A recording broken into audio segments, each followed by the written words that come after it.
ជំរាបសួរលោកស្រីទូរទស្សនិកជនជាទីគោរពនេះគឺជាកម្មវិធីសមាធរប្រចាំសប្តាហ៍ទី203នៅក្នុងសប្តាហ៍នេះប្រធានបទធំសូមបរិយាអំពីបញ្ហាផ្សេងៗជាមួយការបោះឆ្នោតនៅកម្ពុជាអមដោយការពិភាក្សានៅក្នុងស្ទូឌីយោជាមួយវិក្កាមមានបទពិសោធន៍ថ្មីនេះគណៈកម្មការជាតិរៀបចំការបោះឆ្នោតបានលើកឡើងពីកង្វះថវិកាសម្រាប់ការរៀបចំការបោះឆ្នោតដោយនៅពេលនេះគណៈកម្មការជាតិរៀបចំការបោះឆ្នោតនៅតែមិនទាន់ទទួលបានប្រាក់ឧបត្ថម្ភគ្រប់គ្រាន់សម្រាប់ការរៀបចំការបោះឆ្នោតនោះទេទន្ទឹមនោះផងដែរគណៈបកនយោបាយមួយចំនួននៅកម្ពុជាកំពុងតែលើកឡើងពីចំនួនចិត្តទៅលើគណៈកម្មការជាតិរៀបចំការបោះឆ្នោតតើគណៈកម្មការជាតិរៀបចំការបោះឆ្នោតមានការបកស្រាយយ៉ាងណាតើគណៈកម្មការជាតិរៀបចំការបោះឆ្នោតត្រូវការថវិកាប៉ុន្មានដើម្បីចាយវាយនៃពេលខាងមុខនេះកម្មវិធីរបស់យើងនឹងបង្ហាញជូនលោកអ្នកនៅពេលបន្តិចទៀតនេះរីឯប្រធានបទតូចបង្ហាញជូនលោកអ្នកពីរ៉ែតជួងភក់នៅខេត្តស្វាយរៀងវិនយោបាយនៃសង្គមលោកអ៊ុបមីនឹងបង្ហាញជូនលោកអ្នកពីកិច្ចប្រជុំលើកទី11នៃអនុសញ្ញាអូតាវ៉ាដែលនឹងប្រព្រឹត្តនៅកម្ពុជានៅចុងខែវិច្ឆិកានេះចូលបញ្ចប់នៃកម្មវិធីគឺចំណាប់អារម្មណ៍កម្មវិធីសមាធរប្រចាំសប្តាហ៍ទី203ស្ដីពីការអបអររដូវភ្ជុំបិណ្ឌ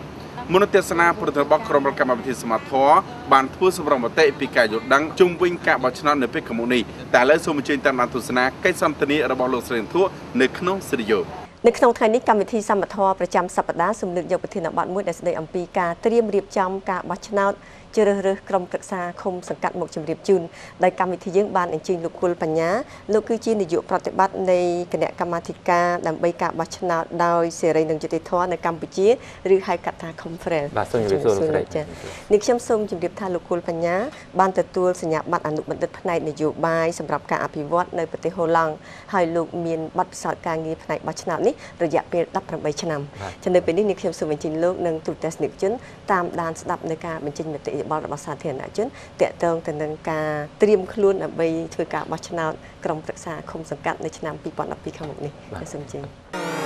បានទៅពិនិត្យឈ្មោះបោះឆ្នោតហើយនៅផងពិនិត្យហើយចុះឈ្មោះឬក៏ពិនិត្យឈ្មោះបោះឆ្នោតហ្នឹងចាប់ផ្ដើមពីថ្ងៃណាទៅដល់ថ្ងៃណាដែរហើយមានរយៈពេលប្រហែលដូចអត់តាន់បានដឹងនេះនិយាយរួមអត់បានសូវនៅផ្ទះអញ្ចឹងអត់ដឹងពលរវល់ធ្វើការមួយថ្ងៃអូនបានដំណឹងអំពីការចុះឈ្មោះនឹងពិនិត្យឈ្មោះបោះឆ្នោតនឹងបានពីណាមកអ្នកណាជាអ្នកប្រាប់យើងតាមការបတ်ផ្សាយនៅតាមភូមិនិងតាមការផ្សាយតាមទូរទស្សន៍ថ្ងៃណាដល់ថ្ងៃណាខ្ញុំថ្ងៃ1កញ្ញាដល់15ដុល្លារតើ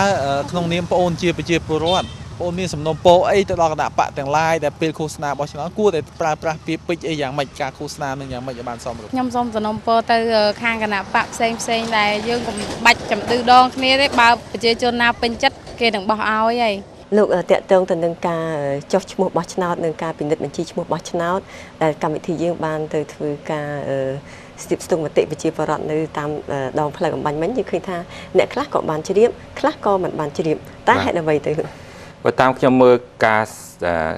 សម្ភាសជាមួយនឹងប្រជាពលរដ្ឋហ្នឹងឃើញ3នាក់មានម្នាក់គេបានដឹងពីព័ត៌មាននឹងច្បាស់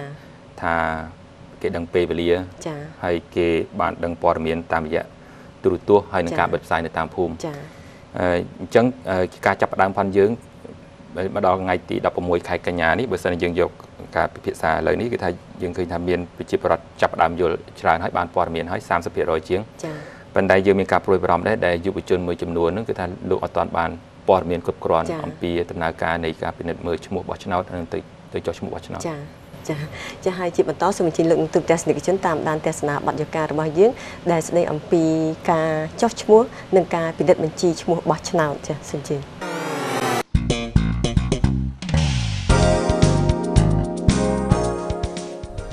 នេះគឺជាសកម្មភាពរបស់ប្រជាពលរដ្ឋនៅសង្កាត់ទឹកថ្លារាជធានីភ្នំពេញកំពុងផ្ទៀងឈ្មោះនៅក្នុងបញ្ជីឈ្មោះសម្រាប់ការបោះឆ្នោតជ្រើសរើសក្រុមប្រឹក្សាឃុំសង្កាត់ដែលនឹងធ្វើឡើងតាមលក្ខណៈសកលនៅថ្ងៃទី3មិថុនាឆ្នាំ2012ខាងមុខនេះប្រជាពលរដ្ឋគ្រប់រូបដែលបានចុះឈ្មោះរួចហើយតម្រូវឲ្យទៅពិនិត្យបញ្ជីឈ្មោះនិងចំពោះអ្នកដែលគ្រប់អាយុ18ឆ្នាំក៏ត្រូវចុះឈ្មោះនៅតាមឃុំសង្កាត់ដែលខ្លួនរស់នៅនេះបើតាមការឲ្យដឹងពីមន្ត្រីរបស់គណៈកម្មាធិការជាតិរៀបចំការបោះឆ្នោតតាមការបញ្ជាក់ពីគណៈកម្មាធិការថាមកទល់ពេលនេះពុំទាន់ដឹងថាមានគណៈបកចំនួនប៉ុន្មានទេដែលត្រូវចុះឈ្មោះខ្ញុំសូមជម្រាបជូនប្រជាពលរដ្ឋដែលមិនទាន់បានចុះឈ្មោះ ដែលទៅគ្រប់អាយុហើយមិនទាន់បានចុះឈ្មោះដើម្បីចុះឈ្មោះបោះឆ្នោតបានក៏ត្រូវបំពេញលក្ខខណ្ឌ4អត្តសញ្ញាណសញ្ជាតិអាយុទីលំនៅហើយឯកសារទាំងប៉ុន្មាននេះសម្រាប់ប្រើប្រាស់ពេលទៅចុះឈ្មោះបោះឆ្នោតប្រជាពលរដ្ឋខ្លះក៏អត់មានឯកសារដែលមានរូបថតអញ្ចឹងប៉ាសពតអីនោះអត់មានទេតែគាត់ត្រូវធ្វើម៉េចគាត់ធ្វើអត្តសញ្ញាណប័ណ្ណនេះអត់បានអញ្ចឹងគាត់ត្រូវសុំអានេះឥឡូវនេះគឺសុំលិខិតបញ្ជាក់អត្តសញ្ញាណសម្រាប់បម្រើឲ្យការបោះឆ្នោតដែលយើងចេញអានេះទៅគឺមុខភាពទម្រង់10-18កន្លងមកណាគឺយើងប្រើនេះហើយការទៅសុំនេះហ្នឹងគឺឯកសារនេះលិខិតបញ្ជាក់នេះនៅសាលាឃុំសង្កាត់យើងទៅសុំគឺយកមានសាក្សី2នាក់និងរូបថត2ស្លឹកដោយឡែកការបោះឆ្នោតមួយទៀតនៅឆ្នាំ2012ខាងមុខនេះដែរគឺការបោះឆ្នោតព្រឹទ្ធសភានីតិកាលទី3ដែលនឹងធ្វើឡើងនៅថ្ងៃអាទិត្យទី29មករាឆ្នាំ2012ការបោះឆ្នោតព្រឹទ្ធសភាធ្វើឡើងតាមលក្ខណៈអសកលដោយមានតែសមាជិកក្រុមប្រឹក្សាឃុំសង្កាត់ចំនួន 11,353 នាក់និងសមាជិករដ្ឋសភាចំនួន123រូបប៉ុណ្ណោះជាអ្នកចូលរួមបោះឆ្នោត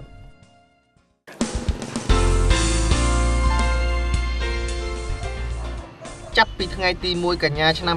2011ដល់ថ្ងៃទី15តុលាឆ្នាំ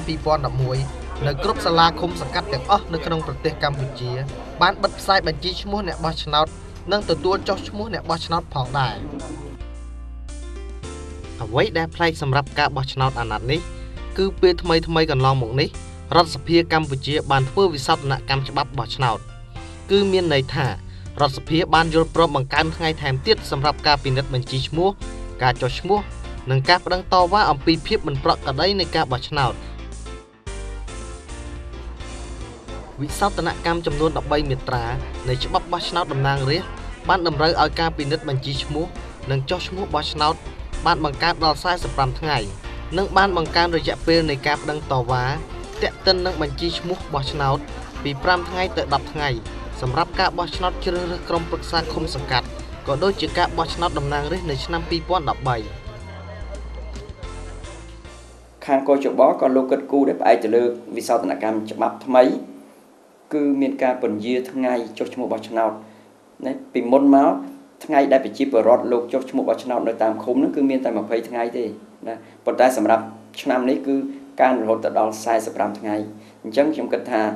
ប្រជាពលរដ្ឋដែលពីមុនមកលោកមិនសូវជាយកចិត្តទុកដាក់ខ្លាំងក៏ដោយប៉ុន្តែពេលនេះយើងឃើញថាពេលវេលា45ថ្ងៃវែងដែលធ្វើឲ្យអារម្មណ៍គាត់អាចដិតដាមហើយខ្ញុំគិតថាការផ្សព្វផ្សាយរបស់កោជបការផ្សព្វផ្សាយរបស់សង្គមស៊ីវិលអាចនឹងជួយឲ្យការយល់ដឹងរបស់គាត់មានភាពកាន់តែរីកចម្រើនឡើងដែរអង្គការសង្គមស៊ីវិលមួយចំនួនដែលធ្វើការពាក់ព័ន្ធនឹងការបោះឆ្នោតបានគាំទ្រចំពោះការធ្វើវិសោធនកម្មច្បាប់បោះឆ្នោតនេះតែទោះជាយ៉ាងណាអង្គការក៏ដូចជាគណៈបកក្រៅរដ្ឋាភិបាលមួយចំនួនក៏នៅតែបង្ហាញពីភាពគ្មានជំនឿចិត្តទៅលើគណៈកម្មាធិការជាតិរៀបចំការបោះឆ្នោតហៅកាត់ថាកោជបចំពោះដំណើរការបោះឆ្នោតខាងមុខនេះមតិអន្តរជាតិមតិជាតិគេមើលមកឃើញថាកោជបហ្នឹងគឺថាធ្វើការបម្រើឲ្យគណៈបកកណ្ដាលអំណាចសេចក្តីសម្រេចមានការលំអៀងបាទពេលពាក្យបណ្ដឹងម្ដងដែលប្តឹងទៅកោជបហ្នឹងទោះជាមានផលតាំងហើយក៏កោជបមិនដែលកាត់ឲ្យគណៈបកជំទាស់ឈ្នះទេគឺគណៈបកកណ្ដាលអំណាចតែឈ្នះទីនិចទោះជាយើងមានផលតាំងគ្រប់គ្រាន់អំពីការប្រព្រឹត្តអំពើហិង្សាការទិញស្លឹកឆ្នោតការគំរាមកំហែង20ការបង្កឲ្យមានឧបសគ្គរដ្ឋបាលផ្សេងដែលជាទៅធ្វើខុសច្បាប់ហ្នឹងគឺថាមិនដែលទទួលបានការកាត់សេចក្តីដោយយុត្តិធម៌នោះទេបាទយល់ឃើញថាដើម្បីរៀបចំដំណើរការជាតិដំណើរការរៀបចំការបោះឆ្នោតនេះបានត្រឹមត្រូវទល់តែមានប្រព័ន្ធច្បាប់មួយដែលមនុស្សទាំងអស់អត់អាចបំពានច្បាប់បានអត់អាចបំពានច្បាប់បានសូម្បីតែមន្ត្រីទទួលខុសត្រូវក្នុងការងាររៀបចំការបោះឆ្នោតនេះគណៈកម្មការនៃការរៀបចំការបោះឆ្នោតជាតិនេះក៏អត់អាចរំលោភច្បាប់បានដែរច្បាប់បោះឆ្នោតនោះវាមានលក្ខណៈសេរីហើយនៅគឺយើងឃើញទូទៅវាមានហើយភាគច្រើនណាបាទទី2យន្តការនៃការបោះឆ្នោតហ្នឹងយន្តការគឺគណៈកម្មការជាតិរៀបចំការបោះឆ្នោតហ្នឹងហើយប៉ុន្តែទោះបីគណៈកម្មការជាតិខ្លួនឯងសប្ងៃនេះអគ្គលេខាធិការគណៈកម្មការជាតិបោះឆ្នោតថាគាត់ធ្វើការត្រឹមត្រូវគាត់ធ្វើអីក៏ដោយប៉ុន្តែ គេស្គាល់បេះដូងរបស់គាត់ហើយគ្រប់គ្នាហ្នឹងប្រធានគណៈកម្មការបោះឆ្នោតនឹងក៏ដោយអគ្គលេខាធិការគឺបេះដូងគាត់គណៈបកប្រជាជនគណៈបកកណ្ដាលអំណាចគឺសារធាតុរបស់គាត់ចេញមកគេឃើញរបៀបធ្វើការរបស់គាត់អញ្ចឹងដូច្នេះយើងមានជំនឿតិចតួចណាស់គណៈកម្មការរៀបចំការបោះឆ្នោតកើតចេញអំពីការតែងតាំងនិងការជ្រើសតាំងពីគ្រប់គណៈបកនយោបាយដែលបានជាប់ឆ្នោតពីមុនមកហើយចឹងនៅក្នុងនោះក៏មានគណៈបកប្រឆាំងនៅក្នុងនោះផងដែរខ្ញុំសួរថាការមិនជឿទុកចិត្តទៅលើដែលគណៈកម្មការបោះឆ្នោតហ្នឹងយើងឃើញថាយើងមានសិទ្ធិប្តឹងយើងមានសិទ្ធិតវ៉ាយើងមានសិទ្ធិគ្រប់បែបយ៉ាងទៅតើហើយប៉ុន្តែគាត់ថាគណៈបកនេះជាទម្លាប់ប្រពៃណីរបស់គាត់កាលណារៀបចំធ្វើការបោះឆ្នោតគាត់តែងតែលើកឡើងទោះបីគេធ្វើសុក្រិត 100% ក៏ដោយក៏នៅតែគាត់ជំទាស់នោះដែរដោយសារហេតុអ្វីបានការជំទាស់របស់គាត់គឺថាភាពរែងនៅអស់សង្ឃឹមរបស់គាត់ក្នុងការទទួលបានជោគជ័យទាំងស្រុងទៅលើការបោះឆ្នោតទាំងសកលទាំងអសកលជាការកន្លងមកគណៈបកសិទ្ធិមនុស្សចង់ឲ្យមានការបោះឆ្នោតដោយសេរីត្រឹមត្រូវយុត្តិធម៌អត់ចង់ឲ្យមានបដិវត្តទេយល់ល្អនៅក្នុងប្រទេសប្រជាធិបតេយ្យគេឲ្យគណៈកម្មការជាតិបោះឆ្នោតសមាជិកហ្នឹងជាមនុស្សឯករាជ្យមិនមែនមនុស្សតែងតាំងមកពីបកទេសប្តាហ៍នេះគឺតែងតាំងមកតាមរយៈរដ្ឋសភាតាមរយៈក្របខ័ណ្ឌបកនីមួយមានបកហ្វុនបាច់មានបកសំរងស៊ីមានបកប្រជាជនប៉ុន្តែបកប្រជាជនកាន់អំណាចនោះវាលើសលប់ 50% បូក1ហើយ5ក្នុងចំណោម4ហើយ2របស់ហ្វុនបាច់ដែលជាដៃគូនៅក្នុងរដ្ឋាភិបាលទៀតហើយសំរងស៊ី2នាក់មិនដែលហ៊ានឃើញតវ៉ាអីផងទៀតដូច្នេះគណៈកម្មការសមាជិកនេះគឺយើងអត់អាចទទួលយកបានទេយើងចង់ឲ្យមានការផ្លាស់ប្ដូរហើយផ្លាស់ប្ដូរយ៉ាងម៉េចទី1រកមនុស្សឯករាជ្យដែលមនុស្សឯករាជ្យគេអាចថាពិបាករកប៉ុន្តែកាលណាច្បាប់តម្រូវឲ្យហើយយើងប្រឹងរកវាអាចរកមិនបាន 100% គ្រាន់បើដែរបើយើងយកសមាជិកភាពមកពីគណៈបកយើងថាវាឃើញអត់ឯករាជ្យសុទ្ធចុះបើយើងយកមកពី NGO ទោះមិនសុទ្ធក៏វាគ្រាន់បើជាងអាសុទ្ធនេះដែរនៅពិភពលោកតែម្ដងមិនមែនតែប្រជាណាចក្រកម្ពុជាទេអ្នកចាញ់ឆ្នោតគេអត់ដែលទទួលស្គាល់ថាគណៈកម្មការជាតិរៀបចំការបោះឆ្នោតនឹងធ្វើការសក្តិល្អ 100% ទេគឺគេតែងតែយកលេសលើកឡើងថាការបោះឆ្នោតនឹងវាមិនតម្លាភាពការបោះឆ្នោតនឹងវាយ៉ាងម៉េចគណៈកម្មការជាតិរៀបចំការបោះឆ្នោតនិយាយរួមអនុវត្តភារកិច្ចរបស់ខ្លួនគឺគោរពច្បាប់បោះឆ្នោតក៏ចុះបមិនដែលលួចធ្វើការងារហ្នឹងម្នាក់ឯងទេឧបមាកន្លងមកពិនិត្យជីឈ្មោះចុះឈ្មោះបោះឆ្នោតសរសេរប្រតិទិនផ្សព្វផ្សាយហើយរាល់នេះតែងតែមានសន្និសីទសារព័ត៌មានហើយប្រជុំជាមួយគណៈបកនយោបាយ NGO មកទីនេះដើម្បីឲ្យយល់ពីបញ្ហាពិនិត្យជីឈ្មោះនិងចុះឈ្មោះបោះឆ្នោតទាំងអស់គ្នាគូជបបានឲ្យដឹងថាចំពោះដំណើរការពិនិត្យនិងចុះឈ្មោះបោះឆ្នោតឃុំសង្កាត់អ្នកដែលគ្រប់អាយុបោះឆ្នោតមានចំនួនជាង 8 លាននាក់ក្នុងចំណោមប្រជាជនកម្ពុជាសរុបជាង 14 លាននាក់ហើយនៅឆ្នាំ 2011 នេះអ្នកដែលគ្រប់អាយុបោះឆ្នោតមានចំនួនជាង 44,000 នាក់លោកយើងឃើញថាពីមួយថ្ងៃទៅមួយថ្ងៃចំនួនយុវជនដែលគ្រប់អាយុដើម្បីចូលរួមបោះឆ្នោតនឹងកាន់តែកើនឡើងហើយនៅក្នុងរបាយការណ៍បាញ់មិញនេះថាមានដល់ទៅជាង 44,000 នាក់ដូច្នេះតើកជបគួរតែធ្វើយ៉ាងម៉េចដើម្បីឲ្យយុវជនទាំងអស់នោះអាចចុះឈ្មោះបោះឆ្នោតបានទាំងអស់គ្នាក្រៅពីកជបហើយនឹងអង្គការមេរដ្ឋាភិបាលអប់រំទៅយុវជនគណៈបកនយោបាយនេះត្រូវដើរតួសំខាន់ហើយកជបអាជ្ញាធរមូលដ្ឋានត្រូវទៅគ្រប់គ្រងគណៈបកនយោបាយដើម្បីធ្វើការអប់រំទៅដល់យុវជនដើម្បីឲ្យមកចូលរួមក្នុងកិច្ចការនយោបាយនិងការបោះឆ្នោតតែបើដូច្នេះទេគឺថាយុវជនអត់ចាប់អារម្មណ៍នឹងការបោះឆ្នោតនោះទេព្រោះមានគេរកឃើញថា 70% យុវជនអត់យល់អំពីនិយមន័យអំពីប្រជាធិបតេយ្យអត់អាចឲ្យនិយមអីបានច្បាស់បានន័យថាកិច្ចការនយោបាយក៏អត់សូវចាប់អារម្មណ៍អញ្ចឹងគណៈបកនយោបាយខ្ញុំគិតថាដើរតួសំខាន់គួរតែលើកទឹកចិត្តឲ្យគណៈបកនយោបាយធ្វើសកម្មភាពអប់រំទៅដល់យុវជនចាចំពោះការមិនចាប់អារម្មណ៍ភាគច្រើនរបស់យុវជនតើអាចបង្កឲ្យមានបញ្ហាអ្វីខ្លះដែរព្រោះថាប្រជាធិបតេយ្យដើម្បីឲ្យវាមានចីរភាពឲ្យមានការអភិវឌ្ឍទៅមុខគឺត្រូវការកម្លាំងយុវជនចំនួនក្រោយនេះឯងដើម្បីគ្រប់គ្រងដំណើរការប្រជាធិបតេយ្យនោះឲ្យវាមានស្ថិរភាពឲ្យមានចីរភាពទៅមុខទៀតបើកាលណាយុវជនអត់បានយកចិត្តដាក់អំពីបញ្ហានយោបាយពីការបោះឆ្នោតទេប្រជាធិបតេយ្យនឹងអាចជួបឧបសគ្គនៅពេលខាងមុខព្រោះថាយុវជនវាជាមូលដ្ឋានគ្រឹះ ในการគ្រប់គ្រងប្រជាធិបតេយ្យនឹង ចា៎យើងឃើញថាកន្លងមកនេះច្បាប់បោះឆ្នោតនៅក្នុងប្រទេសកម្ពុជាយើងត្រូវបានធ្វើវិសោធនកម្មដូចជាការអស់បន្លាយរយៈពេលនៃការចុះបញ្ជីឈ្មោះការពិនិត្យបញ្ជីឈ្មោះហើយនឹងការតវ៉ាចំពោះរឿងប្រក្រតីមិនប្រក្រតីផ្សេងតែទាំងអស់នេះធ្វើទៅជាមួយគ្នាគឺចាប់ថ្ងៃទី1កញ្ញារហូតដល់ថ្ងៃទី15ខែតុលាឬមួយដូចជាការតវ៉ាគឺយើងគិតថ្ងៃផ្សេងបាទមែនតើគេបង្កើននេះបង្កើនរហូតដល់1ខែនោះចា៎បាទនេះថាពីដើមមកយើងមានតែ3ខែទេឥឡូវមាន4ខែអញ្ចឹងរាល់ឆ្នាំនៃឆ្នាំបោះឆ្នោតគឺថាគេធ្វើដល់4ខែប៉ុន្តែក្រោយពីឆ្នាំបោះឆ្នោតគេធ្វើ3ខែប៉ុន្តែដើម្បីដំណើរការចុះឈ្មោះបោះឆ្នោតពិតប្រាកដគឺថាឡើងដោយលោកប្រធានមានប្រសាសន៍ជាងគឺថាពី20ថ្ងៃមក45ថ្ងៃអាហ្នឹងគឺជាការងារចុះឈ្មោះមកពិនិត្យមើលបញ្ជីឈ្មោះពិតប្រាកដក្នុង4ខែហ្នឹងយើងមាន45ថ្ងៃសម្រាប់ឆ្នាំបោះឆ្នោតអញ្ចឹងក្រោយនឹងពីរឿងបញ្ហាគេធ្វើបច្ចុប្បន្នភាពបោះឆ្នោតបច្ចុប្បន្នភាពបញ្ជីឈ្មោះបោះឆ្នោតនិងការតវ៉ាការដែលជំទាស់ទៅលើដំណើរការនៃការរៀបចំបញ្ជីឈ្មោះបោះឆ្នោតអញ្ចឹង45ថ្ងៃនេះសំខាន់ណាស់ហើយឆ្នាំបោះឆ្នោតទៀតប្រជាពលរដ្ឋយុវជនត្រូវតែមកចុះឈ្មោះបោះឆ្នោតបើអត់មានឈ្មោះនៅក្នុងបញ្ជីឈ្មោះបោះឆ្នោតទេហើយអត់បានមកចុះឈ្មោះទេគឺថាគាត់អត់មានសិទ្ធិបោះឆ្នោតនៅការបោះឆ្នោត2012ការបោះឆ្នោតជ្រើសរើសក្រុមប្រឹក្សាគុំខាងមុខនេះទេមិនដូចឆ្នាំមុនទេឆ្នាំនេះគឺឆ្នាំបោះឆ្នោតអញ្ចឹងជាឆ្នាំសំខាន់ណាស់តែយើងឃើញថានៅក្នុងបទយកាបាញ់មិញនេះគឺគណៈបកមួយចំនួនបានលើកឡើងពីការរិះគន់ទៅលើកោចបដែលថាការបោះឆ្នោតការរៀបចំអីហ្នឹងហាក់ដូចជា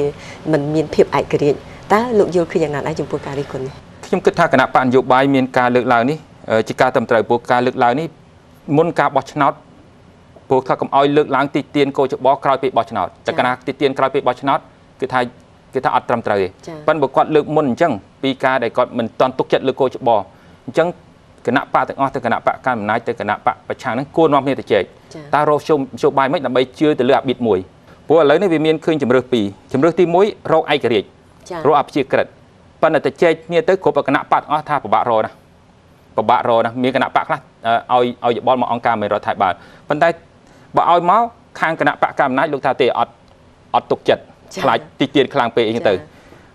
អញ្ចឹងទៅមានបញ្ហាលំបាករឿងហ្នឹងអញ្ចឹងយើងយកមធ្យោបាយមួយប្រហែលជាមិនធានាបាននៅឯករាជ្យជាក្រិតប៉ុន្តែយ៉ាងហោចណាគោចបមួយដែលគណៈបកដែលប្រកួតហ្នឹងអ្នកប្រកួតហ្នឹងគាត់ទុកចិត្តបានអញ្ចឹងដើម្បីទុកចិត្តបានជំរឿសមួយទៀតគឺថាគាត់មានសមាជិកភាពនៅក្នុងហ្នឹងហើយឥឡូវនេះការអនុវត្តជាក់ស្ដែងយើងគឺថាគោចបកន្លងមកមានការស្រោះស្រួលគ្នារវាងគណៈបកដោយអាដាមជាមយប់លោកមានប្រសាសន៍អញ្ចឹងគឺថាថ្នាក់ជាតិនេះគឺថាគេមានសមាជិកភាពតំណាងចម្រុះពីគណៈបកផ្សេងប៉ុន្តែឥឡូវបញ្ហាថ្នាក់ក្រោមយើងគួរតែមានតំណាងចម្រុះដែរទៅដើម្បីឲ្យទាំងអស់គ្នាថាឥឡូវនេះមុនចាប់ដើមដំណើរការទាត់បាល់ហ្នឹងឥឡូវមានមនុស្សទាំងអស់នៅក្នុងហ្នឹងហើយដល់កុំឲ្យដល់ពេលចេញលទ្ធផលហើយកុំឲ្យតវ៉ាអញ្ចឹងរាល់ថ្ងៃឃើញថាខាងគណៈបកនានាគេថាមានសមាជិកភាពតំណាងគណៈបកហ្នឹងកុំឲ្យទៅថ្នាក់ជាតិកោចបថ្នាក់ជាតិគួរថ្នាក់ខេត្តថ្នាក់ឃុំហើយនឹងការិយាល័យបោះឆ្នោតហ្នឹងមានតំណាងផងគេដែរដើម្បីគេជាភ្នែកចំោះទៅចាជាបន្តសូមជិះលោកនឹងទូទស្សនិកជនតាមដានទស្សនាបទយកាយើងមួយទៀតដែលស្ដីអំពីការខិតខំស្វះស្វែងរកថវិការបស់កោចបដើម្បីរៀបចំការបោះឆ្នោតសូមជិះកាលពីព្រឹកថ្ងៃទី16សីហាឆ្នាំ2011នេះឯកឧត្តមអឹមសួស្ដីប្រធានគណៈកម្មាធិការជាតិរៀបចំការបោះឆ្នោតដែលហៅកាត់ថាកោចបបានប្រកាសរកជំនួយពីសហគមន៍អន្តរជាតិសម្រាប់រៀបចំការបោះឆ្នោតជ្រើសរើសសមាជិកព្រឹទ្ធសភានិងការបោះឆ្នោតឃុំសង្កាត់ដែលនឹងចំណាយថវិកាប្រមាណជាង$23 លាននេះបើយោងតាមការចេញផ្សាយរបស់វិទ្យុបារាំង RFE តកតងនឹងបញ្ហាថវិកា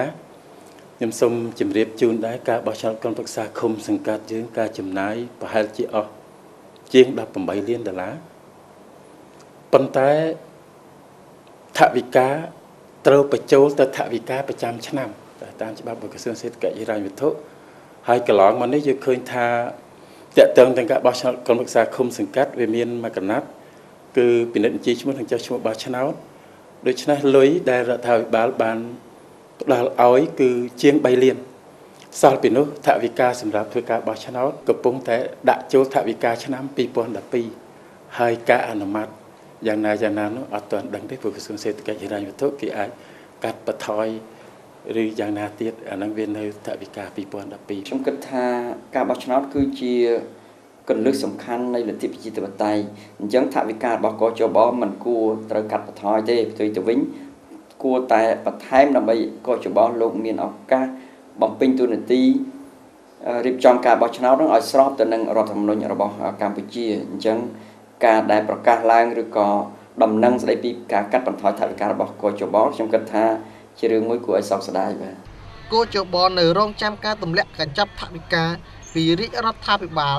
ក្នុងការរៀបចំការបោះឆ្នោតក៏ដូចជាការស្វះស្វែងរកជំនួយពីសហគមន៍អន្តរជាតិផងដែរភាពយឺតយ៉ាវក្នុងការផ្ដល់ថវិកាដល់កជបបានធ្វើឲ្យអង្គការដែលពាក់ព័ន្ធនឹងការបោះឆ្នោតបានរិះគន់លើចំណុចនេះបណ្ដាប្រទេសនៅអឺរ៉ុបយើងឃើញថារដ្ឋាភិបាលលោកគ្រប់គ្រងស្ទើរតែទាំងស្រុងបាទប៉ុន្តែនៅអាស៊ីហាក់ដូចជាមានបញ្ហាច្រើនជាងស្ដីពីថវិកានេះប៉ុន្តែខ្ញុំគិតថាទូនាទីដែលល្អគឺរដ្ឋាភិបាលនេះហើយដែលលោកត្រូវតែបំពេញទូនាទីផ្ដល់ថវិកាឲ្យបានគ្រប់គ្រាន់ទៅគណៈកម្មការរៀបចំការបោះឆ្នោតឯជំនួយពីខាងក្រៅវាជារឿងប្រអសន្នទេបាទធម្មតាគណៈកម្មការជាតិបោះឆ្នោតអញ្ចឹងជាតិយើងត្រូវមានថវិកាទៅលើនឹងខ្លួនឯងពីព្រោះយើងដឹងថារឿងបោះឆ្នោតរឿងសំខាន់សម្រាប់ប្រជាធិបតេយ្យឆន្ទៈប្រជារាស្ត្រជាលុយអត្ថិភាពរដ្ឋាភិបាលត្រូវយកលុយនឹងជាលុយអត្ថិភាពណាត្រូវលុយអត្ថិភាពអត់ត្រូវនិយាយថាអានឹងជាបន្ទាប់បន្សំទេដោយមិនបានរដ្ឋាភិបាលមិនព្រមដាក់កញ្ចប់លុយឲ្យច្រើនទៅគណៈកម្មការបោះឆ្នោតសុកចិត្តយកលុយទៅចាយផ្សេងដោយសារគាត់អាងថាគណៈកម្មការហ្នឹងគង់តែបរទេសជួយទេហើយមិនមែនតែប្រទេសកម្ពុជាទេប្រទេសណាក៏ដោយក៏តិចឬច្រើនគឺត្រូវមានជំនួយពីបរទេសដើម្បីជួយក្នុងការងារបោះឆ្នោតព្រោះទី1គឺថាគេចង់យកកលែងនៅកិច្ចសហប្រតិបត្តិការយ៉ាងជិតស្និទ្ធជាមួយប្រទេសដែលកំពុងធ្វើការបោះឆ្នោតសូម្បីតែប្រទេសធំឥណ្ឌូនេស៊ីឬក៏បណ្ដាប្រទេសអ្នកមានធំក៏មានអន្តរជាតិជួយដែរក្នុងនោះគេថាក៏មានដូចជា UNDP មាន IMF មាន World Bank មាន ADB ឬក៏សហគមន៍អន្តរជាតិផ្សេងត្រូវការជួយចំពោះបរទេសគេចាំមើលដែរគេចាំមើលការរៀបចំហ្នឹងវាមានលក្ខណៈផលប្រយោជន៍ទៅលទ្ធិប្រជាធិបតេយ្យពិតប្រាកដផលប្រយោជន៍ទៅប្រជាពលរដ្ឋពិតប្រាកដគ្រប់គណៈបកនយោបាយគ្រប់ទាំងអស់គ្នានឹងបានស្រស់ស្រួលគ្នាទទួលនៅការងារធ្វើរបស់គណៈកម្មការបោះឆ្នោតនឹងជឿជាក់ហើយនៅបើគេឲ្យលុយទៅដោយមិនជឿជាក់ហើយយកលុយគេទៅកេងប្រវាញ់បំរើឲ្យអំណាចបកមួយផលប្រយោជន៍មួយគេក៏ត្រូវមានលក្ខខណ្ឌដែរទោះបីជាមិនទាន់ដឹងថាតើកជបនឹងទទួលថវិកាចំនួនប៉ុន្មានពីរាជរដ្ឋាភិបាលក៏ដោយក៏ការបរិច្ឆេទការបោះឆ្នោតជ្រើសរើសព្រឹទ្ធសភានិងការបោះឆ្នោតជ្រើសរើសក្រុមប្រឹក្សាឃុំសង្កាត់បានកំណត់ថ្ងៃរួចទៅហើយតែកតិននឹងបញ្ហាថវិកានេះមន្ត្រីកជបបានសំណូមពរថាសូមឲ្យរាជរដ្ឋាភិបាលផ្ដល់ថវិកាឲ្យបានគ្រប់គ្រាន់និងទាន់ពេលវេលាព្រោះការរៀបចំការបោះឆ្នោតប្រសិនបើថវិកាតិចពេកឬយឺតយ៉ាវគឺមិនអាចដំណើរការបោះឆ្នោតបានទេស្នើសុំទាំងអស់តែម្ដងប៉ុន្តែឥឡូវហ្នឹងអញ្ចឹងបានពីពិបាកអត់ទាន់សម្រេចថាផ្ដល់ឲ្យទាំងអស់ហ្នឹងអញ្ចឹងវានៅមានបញ្ហាពិបាកជាងមុនបើពីមុនយើងឃើញថាសម្រេចឲ្យអញ្ចឹងមកអាហ្នឹងវាស្រួលទេឥឡូវនេះនៅមកដល់ថ្ងៃនេះអត់ទាន់ណា2012ហ្នឹងមិនដឹងសម្រេចឲ្យប្រមាណផងទៀតហើយយើងមើលត្រូវការខ្វះប្រមាណទៀតដើម្បីស្វែងរកជំនួយឧបត្ថម្ភពីខាងក្រៅសហគមន៍អន្តរជាតិមុនគេជួយគេមើលប្រសិទ្ធភាពការងាររបស់កជបបើកជបនឹងវាឯករាជ្យណាហើយមិនលំអៀងគណៈបកណាធ្វើការត្រឹមត្រូវយុត្តិធម៌គឺអន្តរជាតិគេចាំទៅជួយទេគ្រាន់តែថវិកាមួយឆ្នាំប្រព័ន្ធបន្តិចបន្តួចប៉ុណ្ណឹងមិនជាបញ្ហាទេប៉ុន្តែសំខាន់បំផុតគឺគាត់អត់មានជំនឿបើសិនណាជាអត់មានជំនួយពីគេពីក្រៅក៏ជាបន្ទុករបស់រាជរដ្ឋាភិបាលត្រូវតែបង្គ្រប់ឲ្យគ្រប់ចំនួនហ្នឹងដើម្បីបោះឆ្នោតទៅកើតដូចគ្នាទេព្រោះការស្វែងរកឧបមាថាយើងនៅរាជរដ្ឋាភិបាលខ្ញុំលើកឧទាហរណ៍តែឲ្យ 60% ហើយប៉ុន្តែនៅ 40% យើងរកអត់គ្រប់ចុងក្រោយគឺទៅតម្រូវឲ្យរាជរដ្ឋាភិបាលត្រូវប្រគ្រប់ដដែលសម្រាប់ការបោះឆ្នោតអាណត្តិនេះសង្គមស៊ីវិលមួយចំនួនក៏បានលើកឡើងចំពោះគណៈបកនយោបាយទាំងអស់ដែលធ្វើយុទ្ធនាការឃោសនាបោះឆ្នោតគួរមានវិធានការយ៉ាងណាជៀសវាងការឃោសនាហួសពីការពិតឬការប្រើពាក្យពេចន៍មិនសមរម្យនិងបរិហាកេរគ្នាដោយគ្មានមូលដ្ឋានច្បាស់លាស់មិនស័ក្តិសមជាអ្នកនយោបាយ ក៏អាចធ្វើឲ្យប្រជាពលរដ្ឋមានការអស់ជំនឿចិត្តមិនយល់ពីសារៈសំខាន់នៃការបោះឆ្នោត ចង់ឲ្យគាត់ស្រស់ស្រួលគ្នាជួបមុខគ្នាចរចាគ្នាតែបើគាត់មកខាងនេះអ្នកនេះស្រែកចេះទៅខាងនោះគេថាអញ្ចេះទៅគេថាអញ្ចេះធ្វើចោះឬអត់ដូចគ្នាបងយើងមិនចង់ឲ្យគាត់ស្រែកដាក់គ្នាខកអញ្ចឹងណាគណៈបកខ្លះលោកជួយចិត្តហែកហួរគ្នាណាអញ្ចឹងអ្វីដែលទទួលបានគឺប្រជាពលរដ្ឋលោកច្បុកច្បល់ទី1ជួនកាលភ័ន្តច្រឡំទី2លោកអាចនឹងមានការធុញទ្រាន់ចំពោះអ្នកនយោបាយបើសិនជានិយាយតែពីរឿងហែកហួរគ្នាបាទហើយវិជាអត្តពលដល់ការបោះឆ្នោតគឺគាត់មិនទៅបោះឆ្នោតក៏អាចថាបានដែរអញ្ចឹងទម្លាប់របស់អ្នកនយោបាយគួរតែកែប្រែបាទបើប្រជាពលរដ្ឋលោកទទួលបានព័ត៌មានត្រឹមត្រូវច្បាស់លាស់គិតថាប្រជាពលរដ្ឋលោកជាម្ចាស់ទឹកម្ចាស់ដីលោកជាអ្នកសម្រេចចិត្តក្នុងការគ្រប់គ្រងដល់គណៈបកណាឲ្យការអំណាចហើយបាទ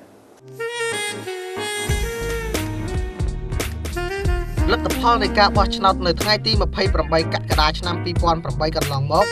គណៈបកប្រជាជនកម្ពុជាទទួលបាន90អាសនៈគណៈបកសំរងស៊ីទទួលបាន26អាសនៈគណៈបកសិទ្ធិមនុស្សទទួលបាន3អាសនៈគណៈបកនរោត្តមរណរដ្ឋទទួលបាន2អាសនៈនិងគណៈបកហ៊ុនស៊ុនប៉ិចទទួលបាន2អាសនៈដោយឡែកគណៈបកចំនួន6ទៀតមិនទទួលបានចំនួនអាសនៈទេចំពោះលទ្ធផលដែលទទួលបានខាងលើមានគណៈបកនយោបាយចំនួន4ចេញមុខមិនទទួលស្គាល់លទ្ធផលដែលប្រកាសដោយកោជបគណៈបកទាំងនោះរួមមានគណៈបកសំរងស៊ីគណៈបកសិទ្ធិមនុស្សគណៈបកនរោត្តមរណរដ្ឋនិងគណៈបកហ៊ុនស៊ុនប៉ិចហេតុនេះហើយទើបការបោះឆ្នោតអាណត្តិនេះគណៈបកនយោបាយទាំងអស់នោះនៅតែលើកឡើងពីជំនឿចិត្តចំពោះគណៈកម្មាធិការជាតិរៀបចំការបោះឆ្នោតកន្លងមកនេះយើងតែងសង្កេតឃើញថាឲ្យទៅពេលរៀបចំបោះឆ្នោតម្ដងកោជបតែងតែអំពាវនាវរកថវិកាពីខាងក្រៅដើម្បីឲ្យមកជួយរៀបចំដល់ការងារការរៀបចំការបោះឆ្នោតនេះប្រសិនបើមិនមានជំនួយពីខាងក្រៅទេតើថវិការបស់រាជរដ្ឋាភិបាលយើងអាចជួយឲ្យកោជបធ្វើការងារនេះបានទំហំប៉ុណ្ណាដែរលោកវាបញ្ហា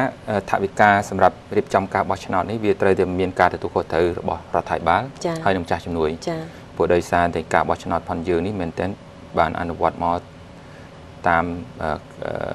រយៈនៃកិច្ចព្រមព្រៀងទីក្រុងប៉ារីសចា៎ចឹងសហគមន៍អន្តរជាតិនៅតែមានការទទួលខុសត្រូវចា៎នៅក្នុងការជួយគ្រប់គ្រងធ្វើម៉េចឲ្យការអនុវត្តកិច្ចព្រមព្រៀងទីក្រុងប៉ារីសនឹងជាពិសេសការបោះឆ្នោតមួយដោយសេរីយុត្តិធម៌នឹងកាន់តែមានអបអរសាឡើងទៅមុខព្រោះតែការបោះឆ្នោតយើងវាអត់ទាន់បានការបោះឆ្នោតមួយសេរីយុត្តិធម៌ពេញលេញនៅឡើយទេចឹងសហគមន៍អន្តរជាតិចូលរួមចំណែកទៅជួយទាំងថវិកាទាំងបច្ចេកទេសទាំងការផ្ដល់យោបល់នានាហើយរដ្ឋាភិបាលក៏បដិភាពអាចដូចខាងកោជបមានប្រសាសន៍ជាង60-40% 40មកពីខាងម្ចាស់ជំនួយហើយខ្ញុំឮថាខាងរដ្ឋាភិបាលបានដាក់សំណើទៅអង្គការ UNDP អង្គការសហប្រជាជាតិ UNDP នឹងដើម្បីឲ្យគេរៀបចំជាគេហៅថាកិច្ចប្រជុំម្ចាស់ជំនួយរួមមួយគេហៅ Trust Fund ការរៀបចំជាមូលនិធិទៅជែកគ្នាដើម្បីរកម្ចាស់ជំនួយផ្សេងៗមកដាក់លុយនៅក្នុងកញ្ចប់នឹងទៅដើម្បីជួយទៅខាងកោជបពួកកន្លងមកបានធ្វើអញ្ចឹងប៉ុន្តែបញ្ហាត្រង់ថាចេះត្រង់ថាម្ចាស់ជំនួយឥឡូវគេចាប់ផ្ដើមគិតអំពីចង់បានឲ្យកោជបនឹងសកម្មរឿងច្រើនណាស់ដែលគេឲ្យយោបល់ឧទាហរណ៍រឿងប្រព័ន្ធផ្សព្វផ្សាយគេថាត្រូវតែធានាឲ្យមានសមត្ថភាពឧទាហរណ៍រឿងការដោះស្រាយទំនាស់ពេលបោះឆ្នោតត្រូវតែធ្វើម៉េចឲ្យការបោះឆ្នោតឲ្យមានការទុកចិត្តព្រោះបញ្ហាឥឡូវនេះកោជបយើងអ្នកចាត់ចែងផងយើងអ្នកដោះស្រាយទំនាស់ផងចុះបើចែកដល់គេប្តឹងពីកោជបយើងដោះស្រាយមិនអាហ្នឹងគេថាត្រូវពិនិត្យទៅជែករឿងហ្នឹងរឿងចុះឈ្មោះបោះឆ្នោតយើងបានទៅជែកខ្លះហើយណារឿងការរៀបចំសមាជិកកោជបហ្នឹងធ្វើម៉េចឲ្យគណៈបកឲ្យប្រជាជននេះគេទុកចិត្តអស់នោះសិតតែចំណុចសំខាន់ដែលខាងសហភាពអឺរ៉ុបអ្នកសង្កេតការនានាហ្នឹងគេឲ្យយោបល់ព្រោះថាគេថាយើងចំណុចមួយដែលកែបានល្អគឺប្រជាជនមិនសូវភ័យទេឥឡូវពួកហឹង្សាធ្លាក់ចុះច្រើនប៉ុន្តែបញ្ហារឿងយុត្តិធម៌នៅក្នុងការបោះឆ្នោតយើងនៅមានបញ្ហាហើយយើងត្រូវខិតខំធ្វើកិច្ចការនឹងហើយគេរកឃើញមួយទៀតហ្នឹងគឺថាដែលគេឲ្យយោបល់ហ្នឹងគឺបញ្ហាការប្រើប្រាស់ធនធានរដ្ឋដើម្បីចូលរួមនៅក្នុងកិច្ចការងារគ្រប់គ្រងគណៈបកនយោបាយហ្នឹងក៏មានបញ្ហាដែរជាពិសេសគណៈបកកណ្ដាលអំណាចគណៈបកប្រជាជនហ្នឹងប្រើប្រាស់ធនធានរដ្ឋអញ្ចឹងទៅគេថាអាហ្នឹងវាអាចធ្វើឲ្យការបោះឆ្នោតហ្នឹងវាមិនយុត្តិធម៌ដែរព្រោះគណៈបកមួយប្រើប្រាស់ធនធានរដ្ឋច្រើនហើយគណៈបកមួយទៀតអត់អាចប្រើប្រាស់ធនធានរដ្ឋសោះក៏មានបញ្ហាអញ្ចឹងគេឲ្យយើងទៅជែកអំពីបញ្ហាហ្នឹងតាំងពីមុនបោះឆ្នោតខ្ញុំថាបើសិនជាកោជបបង្ហាញពីការខិតខំពី ពីការខិតខំចូលរួមជជែកជាមួយនឹងម្ចាស់ជំនួយជជែកជាមួយអង្គការសង្គមស៊ីវិលតាំងពីដើមទីមកម្លេះមានការយកចិត្តដាក់ពីម្ចាស់ជំនួយម្លេះមិនប្រហែលជាមានថវិកាខ្លះពីម្ចាស់ជំនួយមកហើយប៉ុន្តែដោយសារគាត់ហាក់ដូចជាអត់ចាប់អារម្មណ៍មិនខិតខំធ្វើកិច្ចការនឹងចេះតែថាអនុវត្តតាមច្បាប់មិនមែនទេតួនាទីកោជបគឺថាត្រូវតែខិតខំពង្រឹងការងារបោះឆ្នោតនឹងព្រោះការងារបោះឆ្នោតវាអត់សុក្រិតទេអត់ perfect ទេសូម្បីនៅប្រទេសណាក៏ដោយសូម្បីតែប្រទេសលោកខាងលិចក៏ដោយគឺថាគេខិតខំទៅជែកគ្នាចូលរួមគឺខិតខំទៅជែកទោះបីយើងមិនមែនជាអ្នកតំណាងរាស្ត្រយើងមិនមែនជាអ្នកសម្រេចចិត្តមិនមែនរដ្ឋាភិបាលទេប៉ុន្តែយើងអ្នកប្រតិបត្តិការហ្នឹងយើងធ្វើទៅជួបបញ្ហាយើងត្រូវទៅជែកចូលរួមទៅជែកប៉ុន្តែខ្ញុំឃើញកោជបហាក់ដូចជាមិនសូវចាប់អារម្មណ៍ចូលរួមពង្រឹងការងារបោះឆ្នោតអញ្ចឹងហើយម្ចាស់ជំនួយហាក់ដូចគិតថាដំណើរហ្នឹងប្រហែលជាមានបញ្ហាច្រើនទៀតអញ្ចឹងបើគេដាក់ថវិកាអញ្ចឹងទៅច្រើនទៅមុនអញ្ចឹងទៅវាអាចមានការមិនសប្បាយចិត្តគេតវ៉ាថាដាក់ថវិកាមួយរៀបចំការបោះឆ្នោតមិនទាន់មានការពង្រឹងយុទ្ធធម៌នៅបានត្រឹមត្រូវអានោះដែលជាបញ្ហាខ្ញុំគិតថាជាចំណុចដែលកោជបគួរតែពិនិត្យមើលកែប្រែរបៀបធ្វើការផងខ្លួនឲ្យសកម្មមើលទៅឲ្យសកម្មព្រោះ 4-5 ឆ្នាំនេះដែលក្រោយពេលបោះឆ្នោតនេះជាពេលវេលាដែលយើងត្រូវកិត្តខំធ្វើកិច្ចការងារបោះឆ្នោតពង្រឹងអានេះគេហៅថាធ្វើម៉េច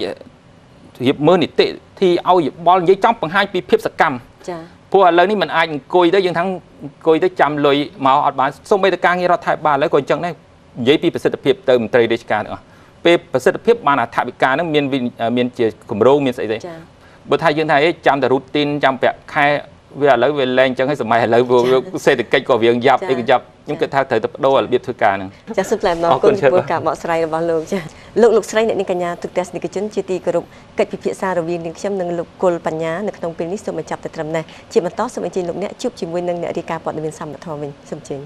ប្រទេសកម្ពុជាសម្បូរធនធានរ៉ែទាំងនៅលើដីនិងក្រោមដីតែដោយសារមានសង្គ្រាមធ្វើឲ្យធនធានរ៉ែទាំងអស់នោះមិនត្រូវបានយកមកប្រើប្រាស់ចាប់តាំងពីឆ្នាំ 1993 មករាជរដ្ឋាភិបាលកម្ពុជាបានផ្ដល់អាជ្ញាប័ណ្ណឲ្យក្រុមហ៊ុនមួយចំនួនធ្វើការសិក្សាស្រាវជ្រាវនិងរុករកធនធានរ៉ែក្នុងចំណោមរ៉ែទាំងអស់នោះដូចជារ៉ែខ្ជូងភក់ទើបតែរកឃើញនៅតំបន់ចំពុះទាស្រុកចន្ទ្រាខេត្តស្វាយរៀងដែលជាតំបន់ជាប់ព្រំដែនជាមួយនឹងប្រទេសវៀតណាមកន្លងមកនៅប្រទេសកម្ពុជាគេតែងតែលើការនិយាយញឹកញាប់អំពីការស្រាវជ្រាវរុករករ៉ែប្រេងកាតរ៉ែមាសរ៉ែបូកស៊ីតជាដើមប៉ុន្តែប្រហែលជាមានមនុស្សមិនច្រើនទេដែលបានឮពាក្យថារ៉ែជុងភក់តែឥឡូវនេះរ៉ែជុងភក់ដែលមាននៅខេត្តស្វាយរៀងបានក្លាយជាចំណុចមួយជាទីចាប់អារម្មណ៍ដែរហើយក្រុមហ៊ុនឯកជន2ឈ្មោះក្រុមហ៊ុន Phumadi Investment Group និងអង្គការ Organic Joint Stock កំពុងសហការគ្នាស្រាវជ្រាវជីកយករ៉ែភក់នេះយកទៅកែច្នៃផលិតធ្វើជាជីសរីរាង្គធនធានរ៉ែហ្នឹងគឺយើងអាចយកទៅធ្វើបានច្រើនមុខតែសំខាន់ឥឡូវគឺយើងយកទៅធ្វើជីព្រោះឯគុណភាពរ៉ែកន្លែងហ្នឹងវាល្អបំផុតសម្រាប់ធ្វើជីហើយដោយសារប្រទេសយើងក៏កំពុងតែខ្វះខាតបើតាមតម្រូវការក្នុងស្រុកឥឡូវគឺយើងអាចគ្រប់គ្រងបាន 5% ពីព្រោះជីហ្នឹងវាសំខាន់បំផុតសំខាន់ជាងគេបំផុតគឺដំណាំកៅស៊ូតាមការសិក្សាស្រាវជ្រាវរបស់ក្រុមការងារយើងខ្ញុំយើងសង្កេតឃើញថាវាមានចំណុចសំខាន់3យ៉ាងនៃការទាញយកធនធានខ្ជូងភក់នេះមកប្រើទី1ក្នុងវិស័យកសិកម្មគឺគេអាចយកទៅធ្វើជីដើម្បីជាផ្នែកមួយដែលបម្រើទៅដល់វិស័យកសិកម្មចំណុចសំខាន់មួយផ្សេងទៀតគឺខ្ជូងល្បាប់នេះគេទៅធ្វើនៅក្នុងវិស័យឧស្សាហកម្មគឺជាធនធានមួយដែលគេអាចយកទៅជំនួសទៅលើវិស័យយើងហៅថាប្រេងឬក៏ធម្មពលដើម្បីដុតកម្ដៅឬក៏នៅបម្រើទៅក្នុងវិស័យឧស្សាហកម្មហើយមួយផ្សេងទៀតក៏គេអាចយកធនធានដ៏កម្រនេះទៅប្រើនៅក្នុងវិស័យជីវភាពរស់នៅប្រចាំថ្ងៃមានន័យថាគេយកទៅចម្អិនម្ហូបអាហាររ៉ែជុងភក់នេះត្រូវបានរកឃើញនៅក្នុងខេត្តស្វាយរៀងដោយក្រសួងឧស្សាហកម្មអរណធម្មពលតាំងពីឆ្នាំ 1985 វាមាននៅលើផ្ទៃដីចំនួនប្រមាណ 300 ហិកតា ស្ថិតនៅឃុំទូលស្ដីស្រុកចន្ទ្រាខេត្តស្វាយរៀងជាប់ព្រំដែនជាមួយនឹងប្រទេសវៀតណាមដែលមានជម្រៅទៅក្នុងដីចាប់ពីកន្លះម៉ែត្រដល់ជាង 3 ម៉ែត្រ វត្តមានរបស់រ៉ែជុងភក់និងការវិនិយោគរបស់ក្រុមហ៊ុនក្នុងការជីកយករ៉ែនេះបានធ្វើឲ្យអាជ្ញាធរមូលដ្ឋានក៏ដូចជាប្រជាជនមួយចំនួនមានសេចក្តីសង្ឃឹមថាវានឹងជួយបង្កើតការងារសម្រាប់ប្រជាពលរដ្ឋនៅក្នុងស្រុកនេះផ្ទាល់តែម្ដងរកចំណូលចិញ្ចឹមគ្រួសារខ្ញុំសប្បាយចិត្តអានេះកន្លែងនឹងកន្លែងការងារអានេះកូនចៅអានេះពងតលច្រកអញ្ចឹងយើងមានការងារធ្វើខ្ញុំចង់ឲ្យគេបានការងារលឿនហ្មងឡាហ្មងជាមិនតាន់ហ្មងដើម្បីកូនចៅតូចតាចអីពេញវ័យនេះគ្នាខំរកស៊ីចំជីវិតប្រកបអាជីវកម្មដើម្បីដោះស្រាយក្នុងគ្រួសារខ្ញុំមានអារម្មណ៍ថាបើសិនជាមានរ៉ែអញ្ចឹងនៅភូមិឃុំខ្ញុំហ្នឹងខ្ញុំសប្បាយចិត្តណាបើសិនជាធ្វើអ្វីទៅតាមច្បាប់អីចឹងណាបានធនធានមកអភិវឌ្ឍជាដូចជាផ្លូវថ្នល់សាលារៀនឬមួយក៏ជួយជាពលរដ្ឋនៅក្នុងឃុំហ្នឹងឲ្យបានរីកចម្រើនប៉ុន្តែក៏មានប្រជាជនមួយចំនួនមានការបារម្ភថាប្រជាជននឹងនៅតែជួបប្រទះការលំបាកវិធានដដែលប្រសិនបើមិនមានការអភិវឌ្ឍឲ្យបានត្រឹមត្រូវរយៈពេលកន្លងមកគឺមិនដែលឃើញពីរើសកម្មករទៅធ្វើកន្លែងហ្នឹងគ្មានតែឃើញជូងគេដឹកមកហ្មងបើសិនគេអត់ប្រើកំណត់ហ្នឹងយើងប្រជាជនគឺថានៅតែអត់ការងារធ្វើដដែលអត់មានប្រាក់ចំណូលដដែលនៅតែលំបាកនៅតែវេទនាប្រជាជនដដែលរ៉ែហ្នឹងបានទៅលើតែអ្នកនៃទុនបុគ្គលមួយចំនួននឹងនៃទុនដេញគេទិញកន្លែងនឹងយកពីរដ្ឋទៅ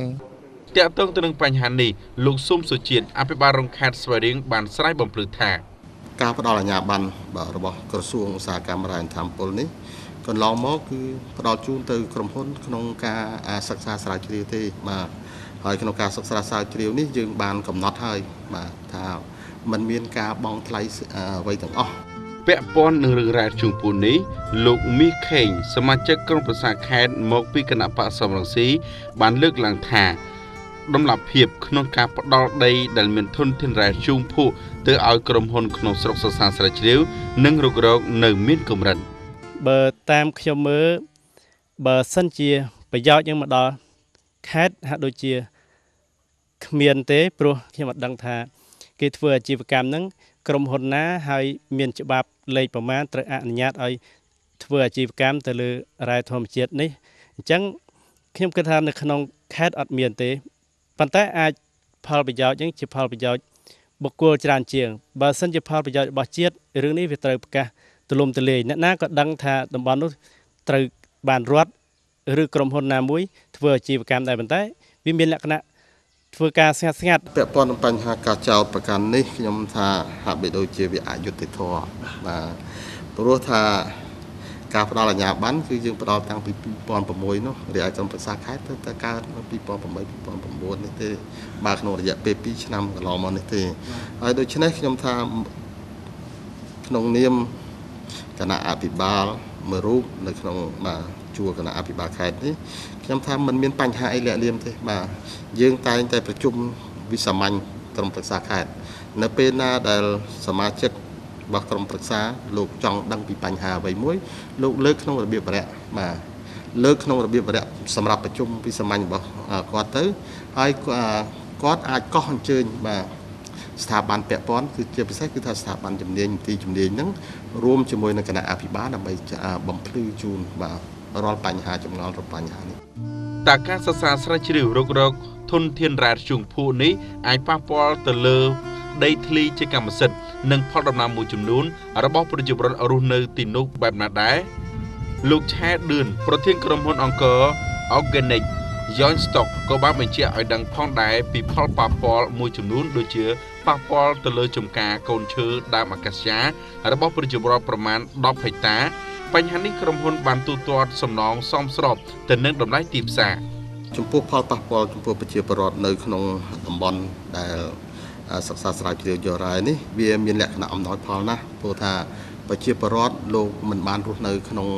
តំបន់នោះទេបាទព្រោះថាតំបន់នោះជាតំបន់ដែលវាទំនាបខែភាសាឡើងគឺថាយើងត្រូវធ្វើដំណើរដោយមធ្យោបាយជិះទូកណូតបាទទីឯខែប្រាំងគឺថាតំបន់នោះជាវាលភក់ដូច្នេះក្រោយពីចេញអាជ្ញាប័ណ្ណនេះគឺថាផលប៉ះពាល់ចំពោះប្រជាពលរដ្ឋគឺថាមានតិចតួចណាស់តាក់ទងទៅនឹងការធ្វើអាជីវកម្មនេះក្រុមហ៊ុនបានបញ្ជាក់ថាការយករ៉ែជុំភក់នេះនឹងដំណើរការនៅឆ្នាំ2012 ហើយការយករ៉ានេះមានរយៈពេល10ឆ្នាំដោយក្នុងមួយឆ្នាំយករ៉ាចំនួន 20,000 តោនទោះជាយ៉ាងណាក៏ដោយការយករ៉ាជុំភូនេះបានជួបនៅឧបសគ្គខ្លះៗដូចជានៅរដូវវស្សាក្រុមហ៊ុនបានកែច្នៃឧបករណ៍សម្រាប់បូមយករ៉ាជុំភូប៉ុន្តែមិនទទួលបានជោគជ័យរីឯរដូវប្រាំងវិញលំបាកផ្លូវចូលទៅដឹកជញ្ជូននៅពេលនេះក្រុមហ៊ុនមានគម្រោងគ្រប់គ្រងតែតម្រូវការក្នុងស្រុកជាមុនសិនមិនទាន់មានគិតដល់គម្រោងនាំចេញទេពីព្រោះធម្មតា